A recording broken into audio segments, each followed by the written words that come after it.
My topic for the day is never oppress a minority social group. Never oppress a minority social group. And what is a minority social group? A minority social group simply means a social group that is underrepresented in terms of being heard, or underrepresented in terms of population or their numbers.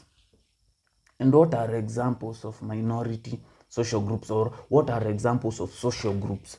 Social groups might be related to gender. Social groups encompass religion. Social groups encompass sexual orientation. Social groups encompass ethnicity or tribe. Social groups encompass political groups.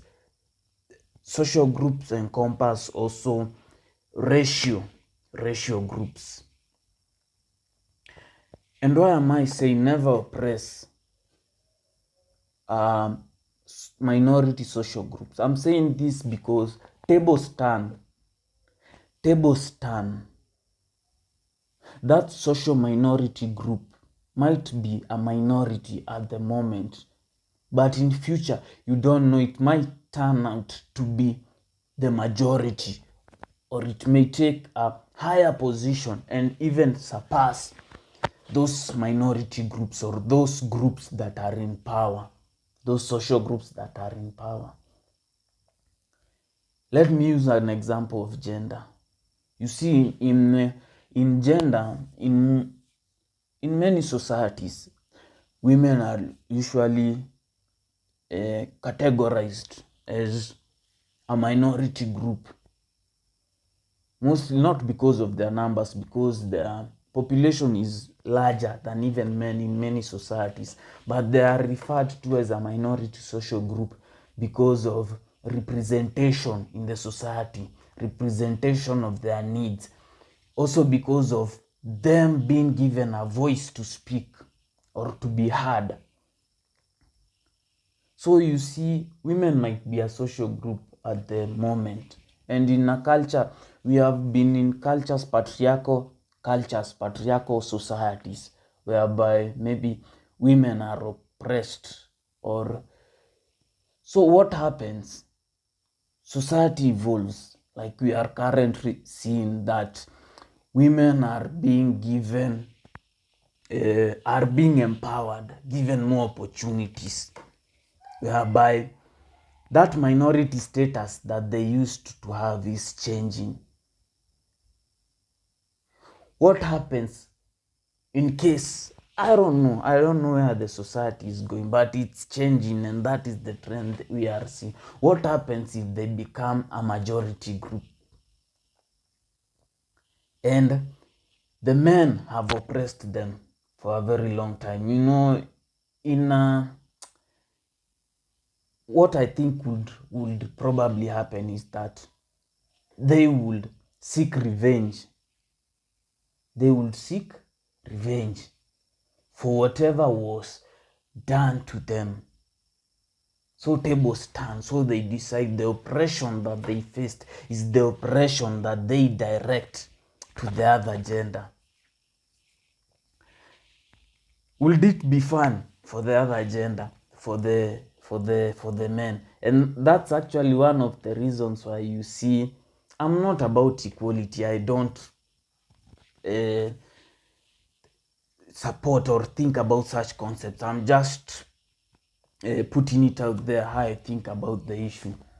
That's why sometimes you see even the men are fighting, maybe the women empowerment, the elevation of the women, is because they know what will happen. The revenge or the oppression that they will experience, or that will be paid back to them by the women when they become a majority. Leave alone that. There is also religion. There are some religions that are minority in different areas. For example, like in Kenya, the Muslims are a minority. Christians are the majority. So let's say the Christians oppress the Muslims because they are the majority, the Muslims are the minority. What happens when tables turn and the Muslims become the majority religion in Kenya? And they decide that it's time to pay back the Christians for whatever oppression or trouble they took us through. Would the Christians enjoy that? I don't think so. Another example, let me relate it to race. For example, in like the United States, where blacks or black Americans are referred to as a minority social group, not because of their numbers, because of their representation. What happens when the blacks in future, as society evolves, because it evolves, things change, things turn, they become a majority group, and they were oppressed by the majority groups of this time, which, let me say, the whites, and they start paying back the oppression that they went through, because now the majority groups have become a minority and the blacks have power over them. Would the whites enjoy that oppression? So that's why I'm saying never oppress a minority social group. Tables turn. It might become a majority group and have power over you.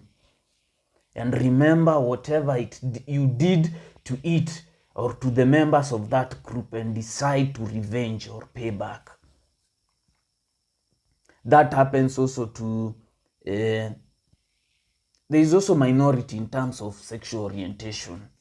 Even though maybe in many societies, like in our African society, in our Kenyan society, we don't support people who are labeled to as having queer sexual orientation, like the LGBTQ. It's okay, we wouldn't like that culture, we wouldn't, but it doesn't give us the mandate to oppress them. You understand what I mean by oppress? Not really accepting them, not really that we should accept them, but I mean you don't oppress them, because we are seeing how society is evolving. What happens if they become the majority? Then it comes to them paying back whatever was done. So let's handle, in short, my point was, let's handle the social minority groups with love, with kindness, and if there's something negative that we see in them, like in the area of sexual orientation, we can correct them with love, not with violence or oppression. So that is my thought about that topic that I have discussed. You might have different sentiments from what I have just said. Feel free to comment and share your opinions and ideas on the comment section.